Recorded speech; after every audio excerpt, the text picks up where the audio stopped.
Bonjour, bonjour et bonsoir. Nzambe akumama lisusu mpona kopesa biso lisusu pema po ete toyeba lisusu na kozonga lisusu na enseignement na biso. Ezali ngai bino pasteur évangéliste Joël Elonga. Enseignement oyo totikaki semaine maleka totalaki première partie po ete ezalaki ebele. Lelo tokokoba lisusu na deuxième partie jusqu'à ce que oyo molimo ekokamba biso place tokokomela tokokoba lisusu mokolo mosusu oyo nzambe akopesa biso ngonga. Nzambe akumama po ete yo na ngai toza na bomoi.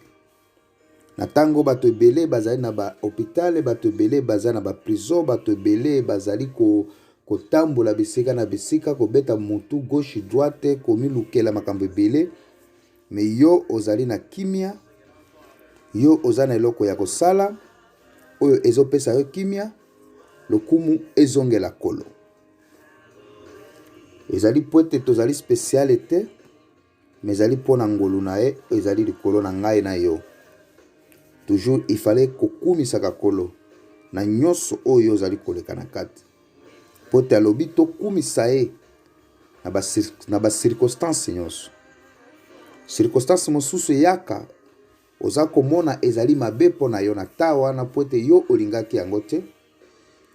Or que ezali nzela oyo ekolekisa yo po ete okomela bolamu oyo Nzambe ati liboso na yo. Nde mabe nyonso ezali kaka kopamela satana te. Il faut yeba source ya mabe oyo euti wapi. Examiner mabe oyo. Cause ya mabe ezali nini. Soki ozwi cause yango, conscience na yo et travailler elobi ke osumuki yeba na kotubela. Mais soki conscience na yo ejuge yo te na makambo oyo ozoleka na kati, kumisa Nzambe na lulenge yozali. Nzambe na biso azwa lokumu. Alléluia. Merci Seigneur. Lelo tokokoba lisusu na enseignement na biso koleka na teme oyo totikaki mokolo maleka, Église de Dieu et l'Église du monde.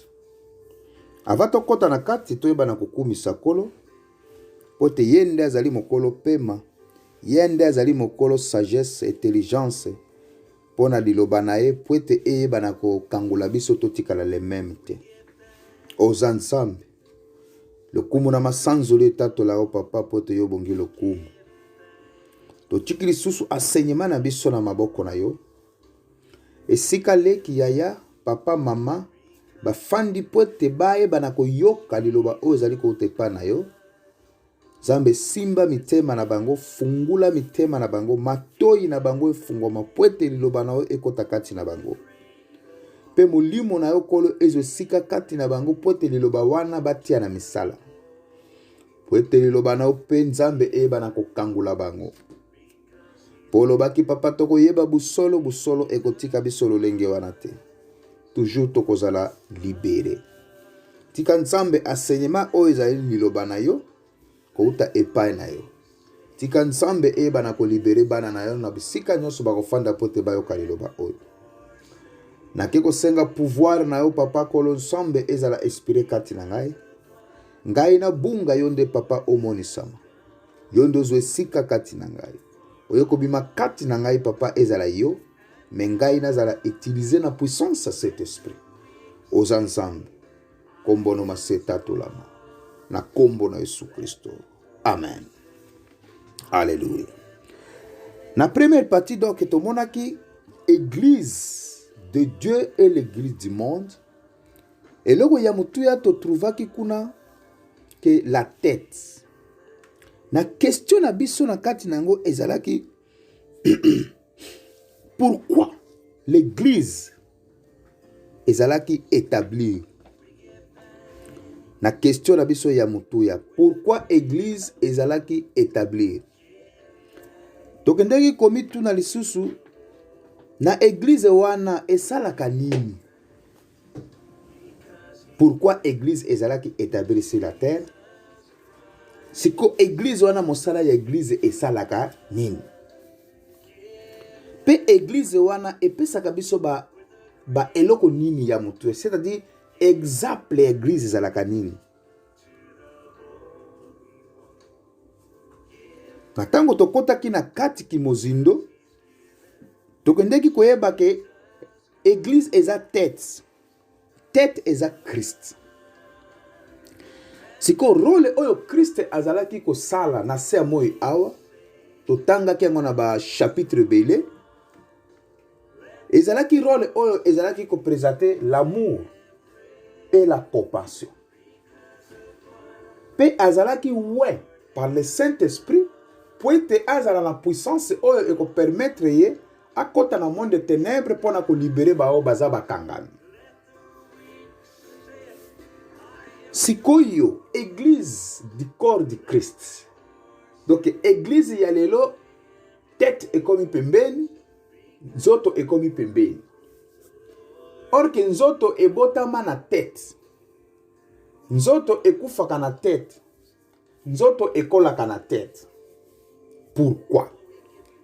Donc, ndenge komona ke mokili esali nini et diviser église. Et bimi babiloko ebele na kati o ezali na kati na makomite. Nde yango okokuta kuna catholique, évangéliste, orthodoxe.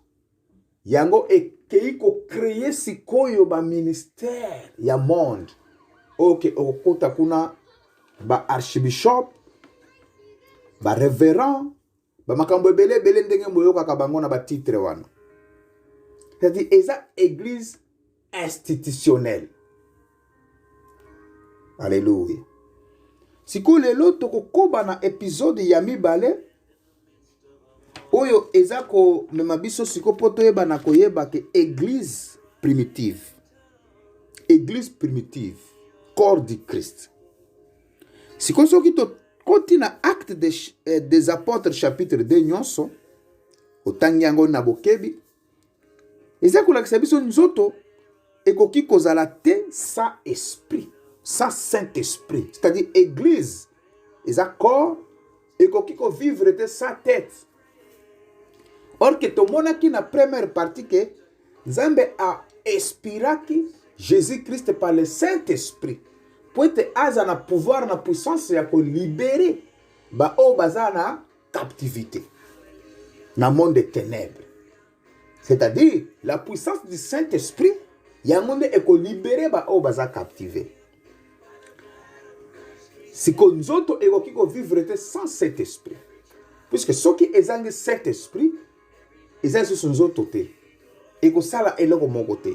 Yango zomona na monde lelo, église faible, ezangi son makoki te na capacité ya ko libérer bana nzambe na kati na captivité. Bana nzambe baza ya ko kufa kati na église, mais église ezomona eloko te. Pour puissance cet esprit ezangi kati na église te. Ezali ko sale lo côté ezali ko manifester te. Pour être na première partie to mona ke Yesu abotamaki na soi-disant Joseph papa na ye. Mais maman na ye azalaki Marie. Na ba voisin ba yebaki nyonso. Na gouvernement pe yebaki ba identifier ke mwana ya papa moko songologo. Mais à comment qui na âge de 30 ans, azalaki inspiré na puissance de cet esprit. Après wana ba acte oya bandai ko sala ezalaki ko témoigner bisika nyonso ya azalaki ko kende. Donc azalaki inspiré après la baptême ayambaki puissance de cet esprit. Donc ba acte ya bandai ko sala donc ebimisi ye kozala mwana ya Joseph na kozala mwana ya Marie. Akomaki Jésus-Christ oyo atindamaki na mokili awa pona ko accomplir mission ya papa na ye. Alléluia. Ndengo lelo ozomona église etikali kaka corps. C'est-à-dire changement na kati na église ezalite poete Christ azalite tête ya église ezalite. Alléluia. Donc nzoto ekoki kozala te sans cet esprit. de Jésus. Alobaki. Donc Jésus alobelaki bango mokende kozela na chambre haute. Donc mokende kozela na chambre haute. Pour la chambre haute nde bakoya ko recevoir Saint-Esprit. Pe Marie asumetaki na se ya liloba Jésus. Mais ce que yon de kona ngai yo okei kosambela Marie. Okei na yo pembeni or que il fallait kosambela direct na oyo Marie asumetaki devant Dieu. Na Marie peut soumettre devant Jésus. Mais yo so kendo kosambela Marie. Marie mama ya Yesu. Soki sambela la ngai soki nini. Pona nini yo okokite kosambela mbala moko direct. Mais yo so kendo lekala Marie asambela la or que Marie nde asumetaki pe devant Jésus. Ozomona ke ba église institutionnelle wana ndenge ekanga bana nzambe. Lelo yoko yeba église du monde et l'église de Dieu. Si ko tango Saint-Esprit ekitaki sur 120 personnes. Bazalaki 120 personnes na kata sale wana. Wana Marie na ba frère na ye nyos bazalaki pe wana. Siko soki tozongisi so na Actes. Na Actes chapitre 2 verset 44. Chapitre 2 44. Le Saint-Esprit vient. Na tango bango nyonso ba soumettre wana Marie na ba frère na 120 personnes sur baza wana. Il fallait bazela ba recevoir puissance oyo et ko permettre bango ba sala mosala nzambe. Et ko permettre ba libérer ba nzambe na kati na captivité. Et ko permettre ba nzambe bazala délivrer. Et ko permettre ba nzambe babikisama. Et ko permettre ba œuvre nyonso oyo ki un chrétien akoki ko sala. Sans Saint-Esprit okoki ko sala eloko wana te. Église alelo ezana Saint-Esprit te. Ndengo zomona ba nzambe bazaka ya kokufa. Bana nzambe bazaka na ba pasi na bango lolenge esengeli bazoluka nzambe na busolo bazana posa ya nzambe mais fruit ya koluka nzambe eza kobota mate kati na vie na bango confusion totale poete bazana kati na église du monde. Alléluia. Actes des apôtres chapitre 2 verset 44. Nalobaka souvent que tozana enseignement tozana côté ya te. Po motema ebele mozala ba connaissance ya mate ebele moganga ba ame pona ko sepelisa motei pona ba sentiment. Mais oyo elingi te oganga ame elingi te sentiment mais elingi oyoka na bokebi o recevoir connaissance pour être connaissance wana et mettre libre. Alléluia. Verset 44. Verset 44. Et Bisoboy.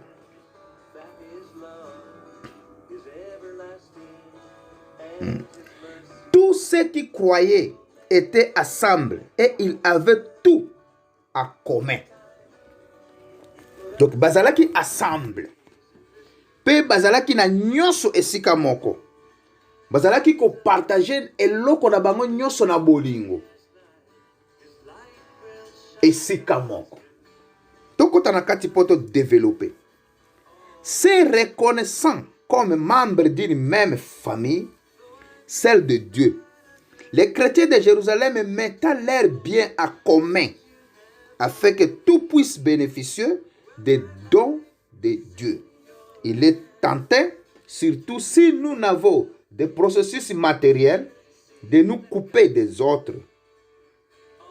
Bango batia eloko na bango nyonso esika moko poete bango nyonso ba profiter mike po bazali bana nzambe bazana famille nzambe. Mais lelo oyo makam nyonso ekomi coupé po bato baza basé mingi na matériel. Yangai oyo yayo oyo ekomi division na kati na corps du Christ. De chercher uniquement notre intérêt personnel et de nous limiter à notre petit coin de monde. nous limiter. C'est-à-dire, ceux qui osent na eloko te, okovanda na kiti ya sima kuna. Oyo ke afina saka apesaka ba muke muke, batiela ke kiti ya liboso wana. Soki aye nano te, bino movanda kaka kuna. Ata soki yo yaki ava, okotelema kuna me kiti wana ekofanda pamba. Ti aya. Pe bako lati sango parole.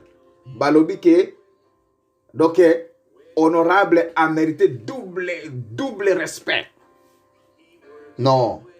Wana eza église. Eza place ya ko honorer mutute. Eza place ya ko honorer Christ. Eza ndako na bino nyonso. Bino nyonso moza les mêmes. Oyo aza inférieur ke moto mosusu azali te. Alléluia. Lelo église comme un intérêt personnel et de nous limiter à notre petit coin de monde. Mais en tant que membre de la famille spirituelle de Dieu, nous avons la responsabilité de nous atteindre. La famille de Dieu a pris des pactes lorsque ses membres travaillaient ensemble. Alléluia. La famille de Dieu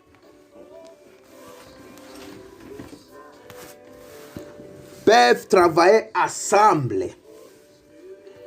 Donc, totika division, ba séparation, kotala oyo azali kolo, oyo azui, oyo azangi, kotia ba division na kati na lingomba. Wana ezali église du monde. Ba elema wana nyoso na tango yo zali ko monango, il fallait koyeba ki esika wana ezali ya nzambe te. Donc, tango au recevoir Saint-Esprit, automatiquement, corps et agir comme la tête. Pour oser rappris par le Saint-Esprit. Dans Acte 4, 32, donc un cœur est une âme. Mais, l'élo, to komi na ba cœur ébélé. Donc, un cœur est une âme. C'est-à-dire, cœur moko, âme moko. Mais le lot comme na ba âme na ba cœur ébélé, ba âme ébélé.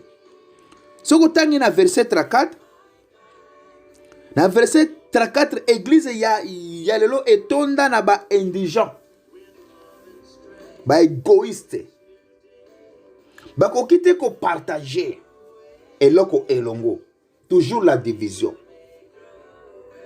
Mais l'église primitive, le corps du Christ, qui était amené à résistance par le Christ. Et l'obi, le colo et ko quitte ko prospérer, pe le boko droite et zo souffrir. C'est ça la corps du Christ. Le colo et ko quitte ko prospérer. Na le boko ya droite et za ko souffrir. Non. Bango nyonso baza assemble. Pour avoir recevoir cet esprit, bazala qui assemble. Bazala qui partager le connaissance ensemble. Est-ce que là, l'élo na église du monde, amour wana ezali? Yo moko omiye la besika yo kotaka otala o jumelé. Nazo peso ba élément oyo eko permettre o comprendre Jésus aza awa. Jésus aza wa te. Alléluia. Ba parole belé eko faire yo ko comprendre que Jésus azawa. Non. Ba élément nazo pesande et faire comprendre que Jésus aza awa ou be Jésus aza awa te. Alléluia. Donc le kolo et ko kite ko prospérer. Attaque le boko ya droite aza na problème. Jamais. Alléluia. Donc bazwaka soyez les uns les autres. Voici l'église de Dieu. Mais ce qui olobi busolo. Oh. Koki koloba bongo te. Peut-être les lots tozana 21e siècle. Wana yozo ba makamba kala ya ba Paul ya ba Jésus ya ba église esika moko ba sangisa ba biloko. Mais le tout ça dans 21e siècle yo ki kosola bongo te. Ba réseau ebele. Oh, monde est évolue nanin. Monde est développé nanin. Rabbi ne change pas. Pourquoi yo nzembaga Rabbi ne change pas? Il est le même. Mais le long de Rabbi a évolué, a développé. Donc, Église est na makambo ya siècle te. Église c'est l'éternité. Ce n'est pas le siècle. L'église ne changera pas. Et ça, l'éternité. Alléluia. Donc, hier, aujourd'hui, et l'éternellement. Donc, pour être tosaba égoïste, to yebite l'amour agapao, nde yango tozo koka kozua soin ya les autres te. Alléluia. Donc, kolo apesi biso corps physique. Pour être tomi se référer na église, corps du Christ. Mais to boy référence wana pona égoïsme. Munoko nanga ezo solola servonde ezo pesa idée. Loboko naba élément mosusu ezo kopanye. Yangonde babengaka corps. Okoloba naza na corps te na take corps eza na amour ya les autres te. Wana ekomi corps te. Lokolo ekotambola te. Soki mutu ezali ko respecter ye te. Lokolo akotambola te. Alléluia. Toke na Matthieu. Tokende na ba chapitre ebele mais muke pona kozwa kaka ba référence pote oyeba na koyeba pote oyeba na kozana ba élément oyo oko identifier ba acte na ba mangomba bisika okotaka pote oyeba ki esika na kotaka ezali esika Christ ou beza église du monde poto komi na tas de la fin alobaki ye moko mona ba mangomba ebele pe ba koya na kombo na ngai oyebi yango mais oyebi te donc ko connaître yango oyebi te ko sala choix ko tala est-ce que ezali oyo ou bezali oyo te poete nyonso ezoya na makomi nyonso ezoya na ba parole nyonso bateyaka le même nyonso ba osala ba miracle ndenge na ndenge mais okoyeba ngo lolenge nini nde yango ezali tapoete na pesa yo ba élément oyo oko comprendre que oyo ezali makamba mokili eza nzambe te. Alléluia. Matthieu 25. Totang na Matthieu 25 verset 31 tina 46. 31 tina 46. Elobeli biso boye. Misala na bango eko kabula bango na Yesu. Na tango wana Yesu azali koya akotia division bino moleka gauche bino moleka droite tala sikondenge akoloba na bawe ya gauche na bawe ya droite wana Jésus azako parler pour le jugement des nations. Lorsque le Fils de l'homme viendra dans sa gloire avec tous les 7 anges, il saisira sur notre trône de gloire. Toutes les nations seront rassemblées devant lui. Il séparera les uns des autres, comme les bergers séparaient les brebis des boucs. Il mettra les brebis à sa droite et les boucs à sa gauche.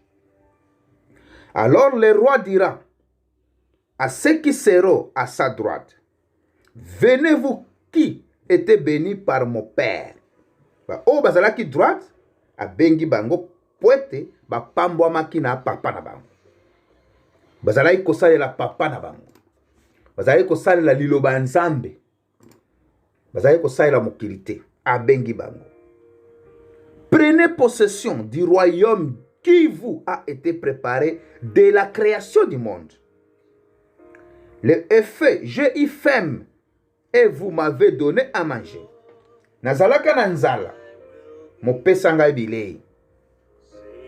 J'ai eu soif et vous m'avez donné à boire. Nazalaka na posa ya mai pe mopesa ngai mai ya komela. J'étais étranger et vous m'avez accueilli. Nazalaki libanda moyamba ngai. Nazalaka mopaya na ndako na bino moyamba nga bien. J'étais nu et vous m'avez habillé.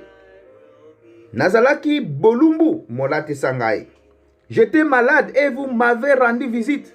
Nabela motambolela ngai. J'étais à prison et vous n'êtes venu vers moi. Nazalaki na prison moyaka kotala ngai. Les justes lui répondront. Avato kota wana nanu. Toke na bisika nyoso oyo azoloba. Nazalaki ni molati sangai. Nazalaka na prison moyaka kotala ngai. Nazanga bilei mopesa ngai. Siko esika yo kotaka wana. Eske na monde na mokili oyo bato bazanga bilamba bazate bazali. Eske na bisika wana basalaka acte wana ya kokende kozipa bolumbu ya bana, ya ba veuve, ya ba orphelin. Eske na monde ya lelo oyo bazana nzala bazate. Na ba mangomba wana mokotaka mosalaka ba collection wana. Eske ekokite kosunga ba oyo bazanga bilei. Eske ba acte wana esalemaka. Na opeso ba elema oyo bake esika oyo eza esika ba méchant. Parole bakotea yo eko convaincre na lokote. Mais il faut kotala ba acte oyo ke basala ke esika wana ezokende na liloba wana. Pote oloba ke nzambe azali awa. Bato bazana ba prison, bakangama bazaba innocent. Eske okokiko kende kuna te eske na ba mangomba wana bakende ke kolendisa bato wana kolakisa bango ke mozaba innocent mais justice ezali ya nzambe. Un jour bakozala libéré. Hallelujah. Na ba mangomba wana ezana ba étranger bayaka kati na ba mangomba wana. Bazanga ba aide, bazanga ba problème ebele. Est-ce que na mangomba na ekeriraka ba étranger? Ezwaka soya ba étranger? Soko moni bisika wana ba élément wana ezalaka te. Donc tête ezali esika wana te. Ozali ta ya vérité. Kolakisa mwana nzambe mwinda poete ayeba na kobunga te. Role ya kopelisa mwinda ezali yo. Alléluia. Tokoti siko les justes lui répondront. Seigneur, quand avons-nous vu affamés et avons-nous donné à manger, ou assoiffés et avons-nous donné à boire? Quand avons-nous vu étrangers et avons-nous accueilli, ou ni et avons-nous habillés? Quand avons-nous vu malade ou à prison et sommes-nous allés vers toi? Et les rois leur répondirent.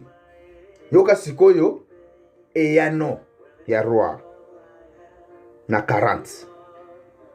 Je vous l'ai dit à vérité.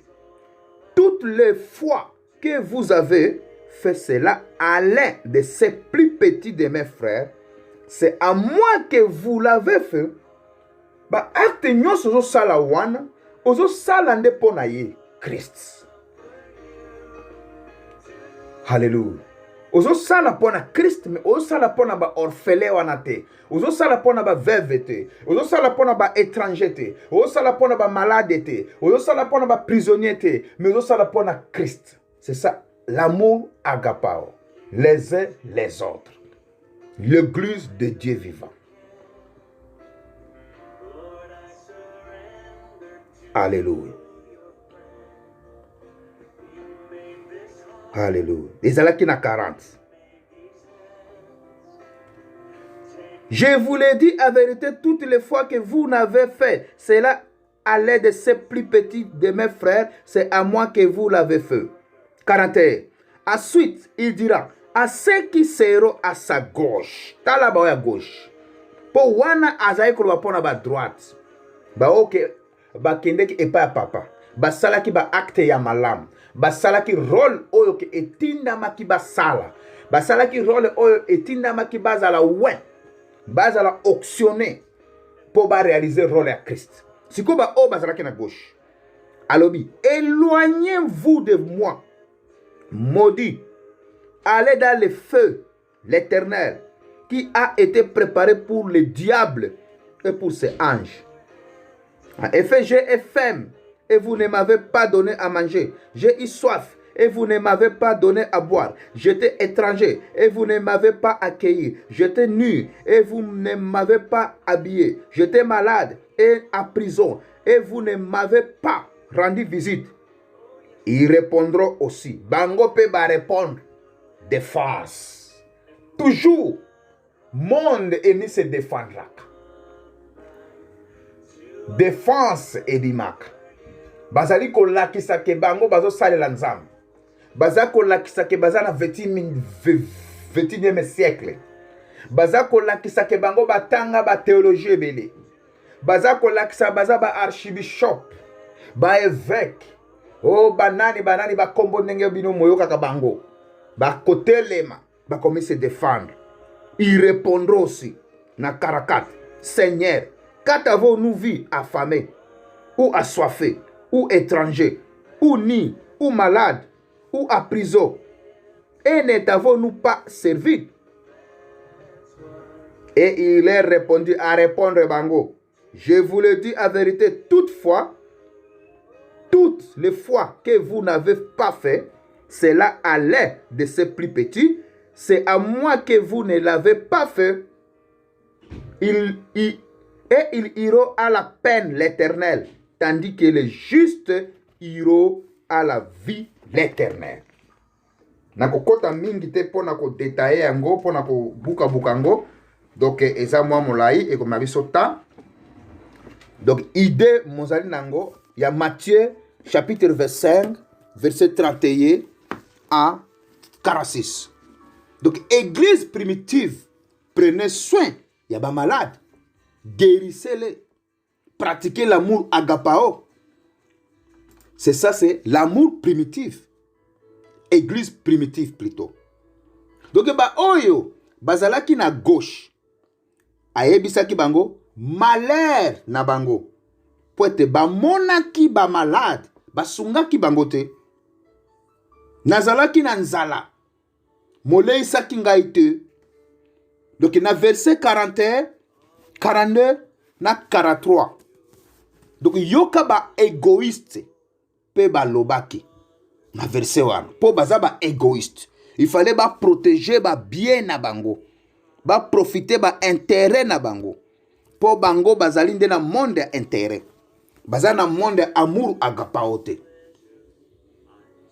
Tomona ki yo wapi Jésus pe alobi soki miso na bino ezalaki ouvert si l'amour agapao, il fallait moyeba ke ba frère ya ba église wana baza parti ya moko, ba oyo baza na nzala.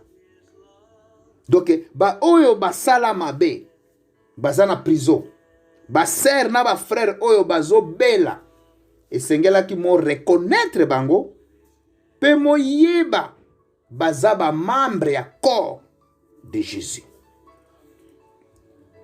Alléluia. Donc bango pe ba lobi ba koti na prison pona mabe na bango. Muto sali mabe, il fallait la juger. Il fallait te ba rendre na justice, ba kangaye. Wana ezali bango. Bazo lakisake ba kotaki na prison pona masumu na bango pona mabe na bango. Jésus dit ata baza mabe baza ba membre ya corps du Christ. Esengeli kokende kosunga bango kokoseye bango kuna na kata prison wana. Donc bango pe balobi baza malade pona masumu na bango. Jésus dit bino pe mokobelaka lokola mozwaki swe na bango te moko subir la même conséquence. C'est ça l'amour agapao. Donc l'église d'aujourd'hui a déformé la formule. C'est pourquoi nous n'avons mis les doctrines. Bamakambo ebele pour na komi se satisfaire.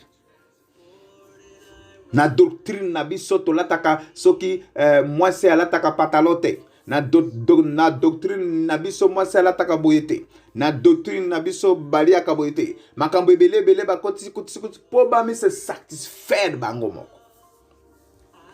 Alléluia. Donc l'église se réveille. Prêcher, prier, évangéliser. Oui. Ndiango ba église de réveil. Ba prêchaka, ba priaka. Pe ba évangélisaka. Et ça bien. Elle va pratiquer les paroles de Dieu. Parole de Dieu yango ndezali mwinda. Moko prier bien. Moko évangéliser bien. Mais il fallait qu'on applique la parole. Na lobité moko appliquer parole 100%. Na Genèse na Apocalypse non. Moko appliquer sur la base ya vérité o moyebi. Ce ko yebi ko yibeza mabe. Oko appliquer parole o epekisi ko yiba. Ce ko yebi ekobo za mabe. Oko appliquer parole epekisi ekobo. Mais ce qui oyeba kite ekobo eza mabe, wana okoki kosala ekobo, mais oye koyeba sima, oko limbisama. Petango olimbisami kozongela te po oyeba kite. Mais to yebi, to salaka. De Bible zoloba. Ba loba yo mabe meba kuta yo na mabe wana te. C'est-à-dire, Bible est jugée yoté. Et zoloba pe. Ce qui conscience na yo est jugée yoté, tikala na position na yo. C'est-à-dire, Saint-Esprit est travaillé na conscience na biso. Saint-Esprit nde epesa kabiso résultat. Yaba makamu nyonso oto salaka. Poete nzoto ekoki ko kosa yo eza ko manifester. Ozomona c'est normal. Mais ce que vous avez dans Saint-Esprit, akola kisa o eloko saleza mabe. Nanzela conscience na yo. Donc c'est-à-dire ce que Saint-Esprit a la kisio, mais oyeba ki yango na parole de Dieu te, c'est-à-dire oyebi yango mbala mongo à travers cet esprit. Il fallait ce qu'on tika. Mais ce que tikite, c'est-à-dire obéir parole de Dieu te. Oza musumu. Pour mutu nyonso te atanga la Bible. Mutu nyonso te azana conscience biblique. Mais mutu mususu azana conscience biblique te, mais azana cet esprit katinaye oyo ke esunga kaye place à Bible. Mais tant cet esprit est lobby au salimabe, tika pour eza Bible, eza parole. Mais tant olingi suko contredit cet esprit, c'est-à-dire osa suko mettre corps na yo entre cet esprit et comme combat. Nani a permettre yo. Pe cet esprit a ko bunda na nzoto na yo te. Cet esprit a ko céder. Cet esprit a ko tika. Corps est manifesté. Nani a perda yo. Cet esprit a ko soutenir le pote yo obunda na corps na yo. Par rapport, il y a l'Iloba ensemble. Alléluia. Donc ça, c'est le point de vue de l'amour. Les uns les autres. L'amour agapao. Kolia assemble. Siko total siko la puissance de Dieu. La puissance de Dieu. Pour être la première partie de mon aki que Jésus a azalaki utilisé na compassion kakate, na amour kakate, mais par la puissance du Saint-Esprit pour être à côté na monde Satan pour na ko libérer bakangami. oyo totali wana totali amour agapayo. Siko kota siko na puissance de Dieu. Luc chapitre 3.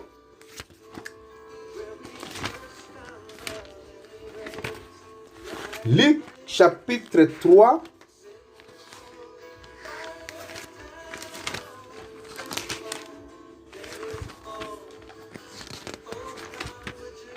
Luc chapitre 3 verset 23. Et le bel bisoboy. Oh, ça kolaksa biso généalogie de Dieu. Généalogie de Jésus.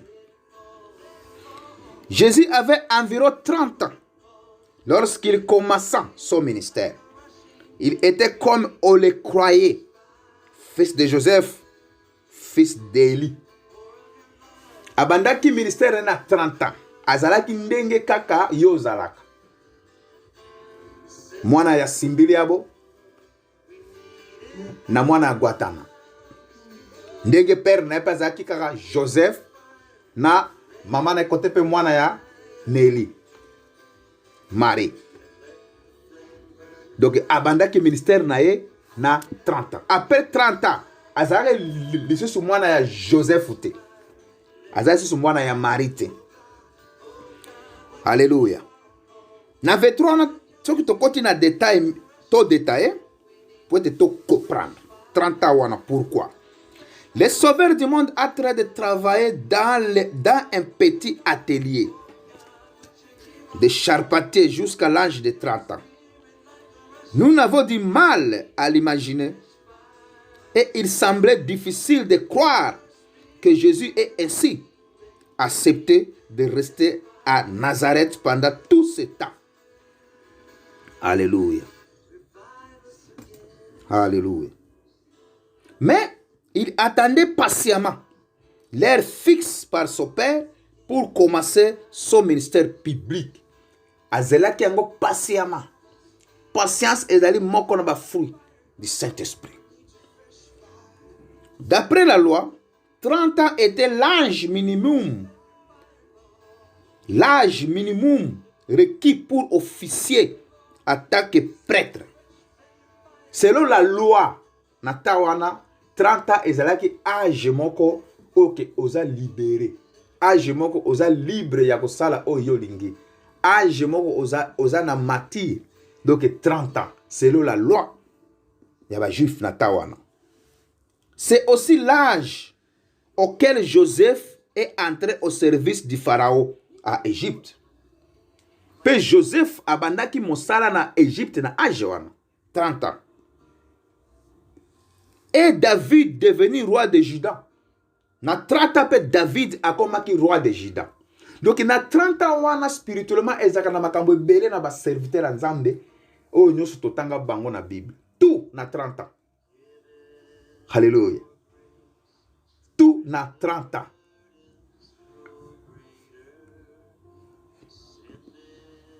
C'était donc le bon moment pour entreprendre une tâche importante dans les cultures juives.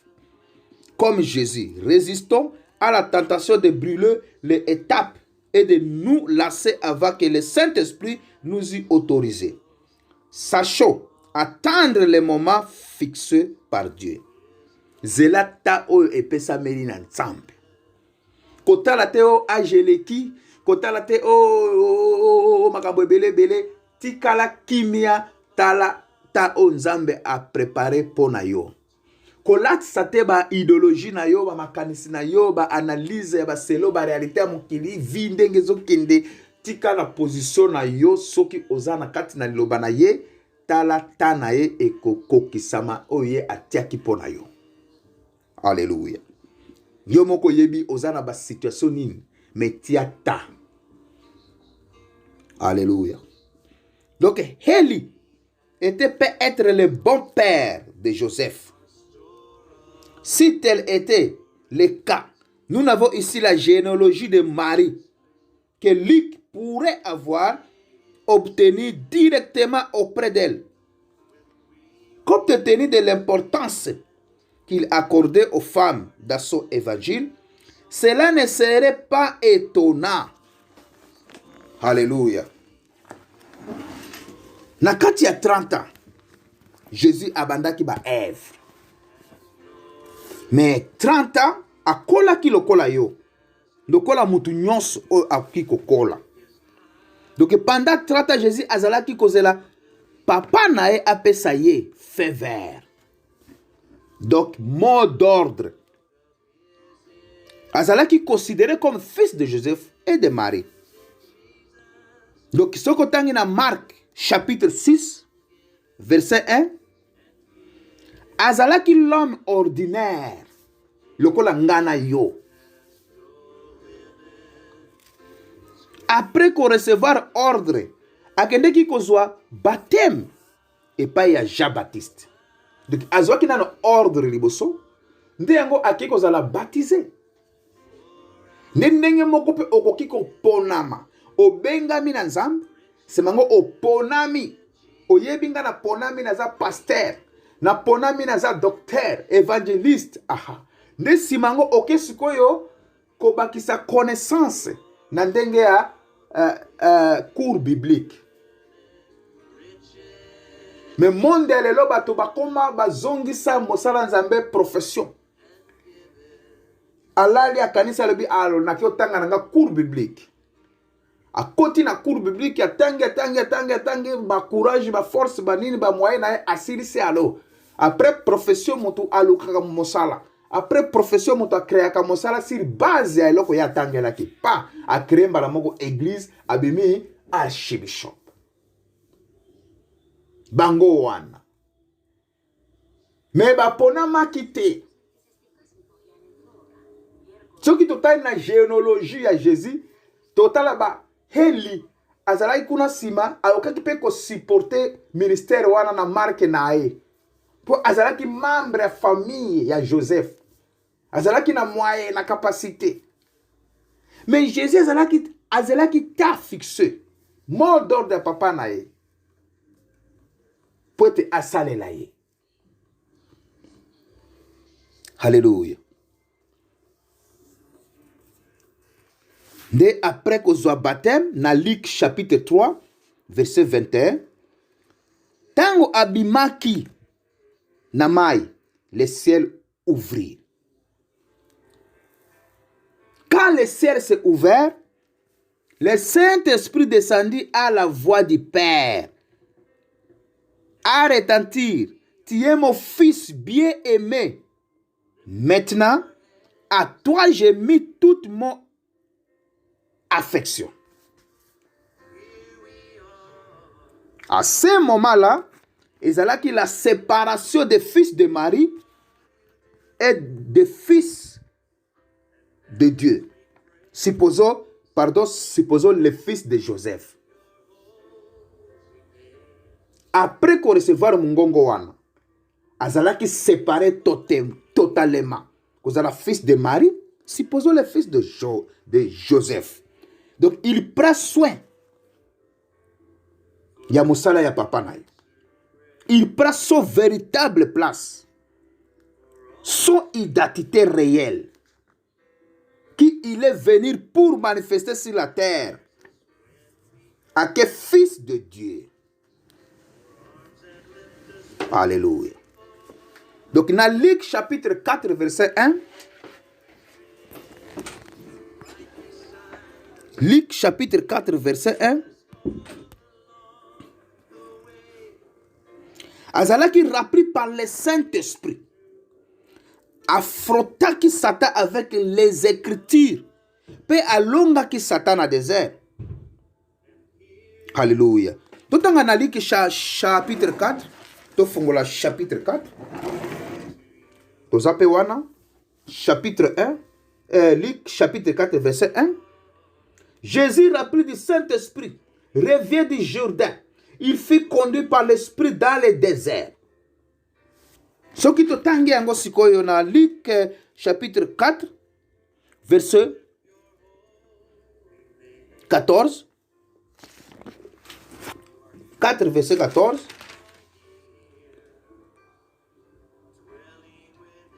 Jésus, revêtu de la puissance de l'Esprit, retourna à Galilée. Et sa réputation gagna toute la région.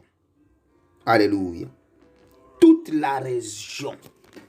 Pour azala qui rappelle la puissance du Saint-Esprit.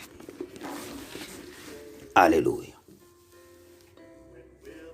Alléluia. Nde lolenge corps il faut ezala. Lokola mutu, la tête. Na verset 15. Il faut ayebisa biso ndenge nini akomaki fils de Dieu. Po azalaki mwana ya Joseph. Alléluia. Sikoso oke na verset 18 mbala moko afungolaki livre ya Esaïe. Pe atangi passage oyo elobi molimo ya Nzambe eza kati na ngai. Na pakolami mafuta po ete nasakola liloba ya Nzambe. Alléluia. Alléluia. Na banzi na okomasema na yebisaki bino tokokende malembe elingi te tozwa ta ebele na enregistrement oya biso. Donc na banzi ke awa tokosukela awa poete mokolo oyo ekoya Nzambe akopesa biso susu ngonga tokokoba na meme enseignement na biso tokota na épisode 3 tosukisa étape oyo. Po awa tozali na esika oyo za kosola la puissance de Dieu. Alléluia. Kolo apambola bino bisika mozali na ndenge mozali kotia matoyi na bino pona koyoka liloba kolo natika bino na maboko na kolo po ete bisika nyonso mozali journée lelo ezala pokwa lelo ezala butu lelo esika nyonso mozali Nzambe azala na bino po ete abundela bino po ete aprotéger bino. Ozali Nzambe mobikisi pe mobateli moko te kolo lokola yo kombo no mase tatulama naki kotika bana no toujours na maboko na yo sala bango grâce bisika bazali ezala na butu lelo ezala na moya lelo ezala na pokwa lelo bisika nyonso bazali loboko na yo Nzambe ezala likolo na bango fungula bango miso ya molimo po ete Nzambe bayeba na kubunga te latisa bango bokasi na yo po ete etelemisa bango solola kati na bango butu lokola moi po ete bayeba esika nini bazali kosangana po ete bayeba na kobunga te mokili ya lelo papa tokomi na ta de la fin mokili ya lelo tokomi na suka papa Nzambe bimisa bango na kati na lingomba oya mokili po ete bayeba na kozanga bokonzi na yo te ezali mabena effort na bango te mezali par l'ignorance o ezali ko mabango kati na balingomba oya kubunga papa ambo pesti loba kati na ngai on a transfert kati na bango po te bayeba na kom identifier bisika o bazali est-ce que zali esika ozambo pesaki bango po te bazala est-ce que Christ yo tete ozali esika wana po te yoza amour yozali compassion yozali puissance Nzambe est-ce que sika wana amour na ozali ko manifester compassion na ko manifester pe puissance na ozali ko manifester esika wana Nzambe na bikam ba o nyonso bazali ko sala kati na lingomba ya mokili bazanga puissance de Dieu nde yango ba lukaka puissance ya monde des ténèbres po ete Nzambe ba yeba na ko convaincre bana na yo na kati na yango tokoyeba bango na mistala bango puisque puissance ya monde des ténèbres toujours papa soki puissance cet esprit za kati na bana nango toko identifier que oza puissance na yote que oza puissance ya monde des ténèbres par la parole de Dieu. Alléluia. Ozali Nzambe kololongela bana na yo bundela bango papa pesa bango makasi pesa bango intelligence bayeba na kotelema papa ba mizo la responsabilité na bisika nyonso bazali po ete mokolo ekoya ngonga ekeko betama ozali koya papa okoya lokola moibi mokolo eyebani te papa Nzambe na sengi grâce na yo bana na yo bazanga bokonzi na yo te suka na bango ezala manda mokoleka ebade po ete opesi biso chance dernière chance papa po ete yeba na komilengela po ete Nzambe te yeba na kozanga bokonzi na yo te merci pona bolingo na yo kati na biso na keko briser puissance nyonso négative me pepe nyonso batindela bana na yo pona ko fatiguer bana na yo pona ko décourager bana na yo pona ko lembisa bana na yo na briser au nom puissance de Jésus-Christ de Nazareth nyonso puissance ya malade Nzambe ezwe sikate kati na bomo ya bana na yo protéger bana na yo papa bisika nyonso bazali na ba mboka nyonso na ba Europe na ba mboka nyonso Amerika na ba mboka nyonso Afrika Asie bisika nyonso mokili ekomi ya koningama papa mi pepe etelemi ba malade koti po ete Nzambe na bikama Satana ayeba na ko identifier ba oya ye po ete Satana ayeba na ko zwa boya ye Nzambe protéger bana na yo contre ba malade oza kota na monde ténèbres oza kota na ba occultiste oza kota na ba franc-maçon oza li créer papa na mokiri po ete Nzambe ba ayeba na ko kokisa mission na bango Nzambe protéger bana na yo papa protéger bango bazana sena makila na yo malade na ekota kati na ndako na bango te malade na esimba bana na bango te malade na esimba bambani na bango te na basi na bango te bazana sena protection na yo oya yo papa Nzambe olobaki oko protéger bango bako subir ba conséquences wana te Nzambe sala bikama na pona boya yo longisa boya yo papa pesa bango makasi ba telema bayeba na koningama te na batata so mokili po ete Nzambe tango na ekoki po ete obeta ngonga oyeba na kozwa église na yo ozali Nzambe kombo ne kumama. Merci Seigneur na masosali kati na bana na yo.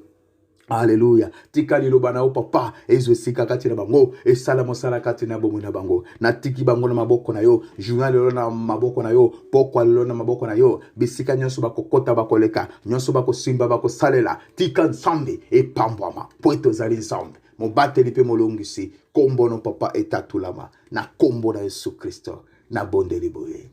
Amen. Hallelujah. Nzambe apambola bino pe abatela bino bisika bozali. Toujours mokende kaka toujours na komisa abonné na site oya biso ya YouTube Evangeliste Joel Elonga. Poete kuna mokozwa ba enseignement oyo eko permettre moyeba na koyeba ya mingi. Na nzela ya WhatsApp naza limité na ba oyo bazokoka te kokota na YouTube nazo sala ba effort po ete bayeba na kozwa na nzela ya WhatsApp. Mais Nzambe akofungolela bino banzela akosala ya bikama